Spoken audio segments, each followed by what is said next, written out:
Let's check the fish. Okay, so we already put everything. Okay, so now we will add the fried onion.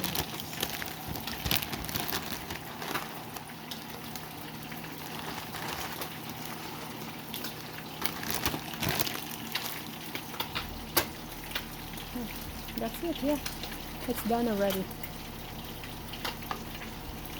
So we left it for 10 minutes.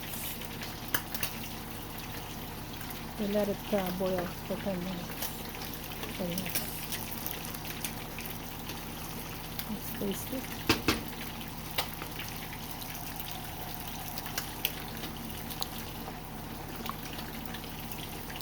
It's good.